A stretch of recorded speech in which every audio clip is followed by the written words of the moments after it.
everybody, still here. So we're going to do a rust removal job on a trunk lid for a 59 Impala. The had gotten stripped and cleaned, and a customer brought it to me. It looked like it'd been left out in the rain for 6 months or a season. So we're going to get the rust off it. And it's got minor pitting, but not too bad. So it shouldn't take more than a couple hours to get the rust off it. Luckily, when you're using muriatic acid, like we're going to use today, there's not a lot of labor involved. There's just the acid do most of the work. So here's what we're going to use. We got some muriatic acid, gallon of that. We won't use near maybe a pint. We got a cup for it. We got a metal prep here to neutralize the muriatic acid afterwards, and to metal etch the trunk lid. Got a respirator. We got some gloves. Here's the trunk lid. As you can see, it's just got some spots here and there, so it shouldn't take too much. Up here's a little worse than the other areas because it sat kind of upside down and got rained on a few times, I guess. So anyway, we're gonna get this done, and I'll check back with you in a minute.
So that is about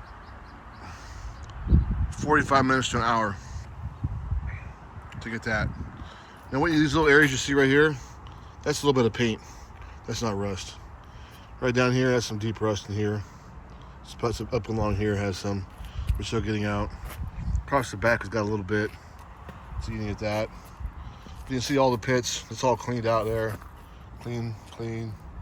That's almost clean. If you can still see yellow coming out of it, then it still needs to be clean, it needs to be acided. So we got another probably half hour to go probably, and then we're gonna wash it down, and then we're gonna metal prep it, and then we're gonna dry it, and we're gonna DA it with some 150, and then we're gonna seal it with some metal etching epoxy primer sealer. Anyway, so there it is. All right, there it is. 1 hour. That's what it took to get that done. A couple spots are a little stubborn. Had one down here in the end here, and it's a little pain in the butt. One up there in the corner. Other than that, not too bad.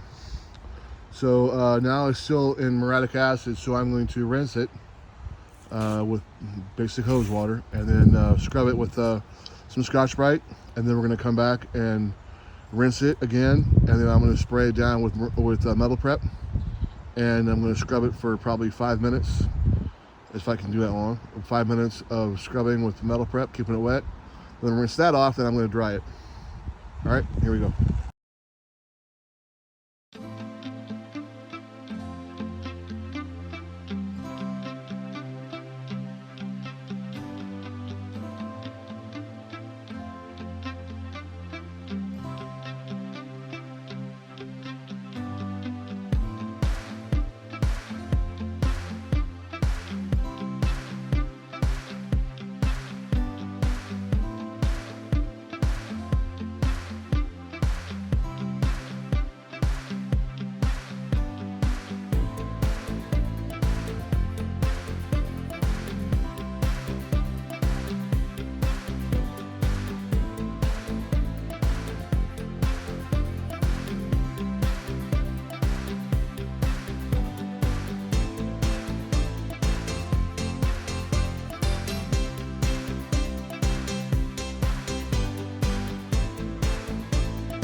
All right, there it is, all scrubbed down, dried.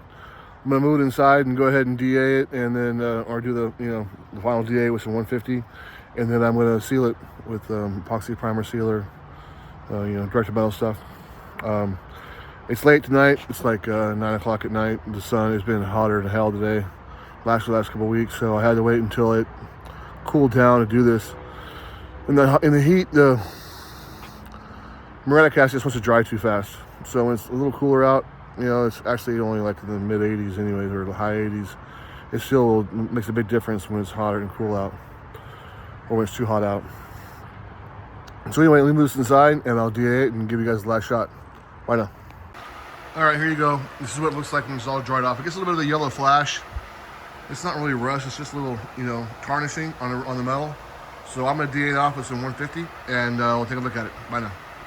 All right, there it is, all DA'd. Got a little bit of tarnish left on it, it's no big deal. I'm gonna seal it now with some metal etching primer, and be ready to get the bodywork done on top of that. And then there it is. 1959 trunk lid, all clean. Bye now.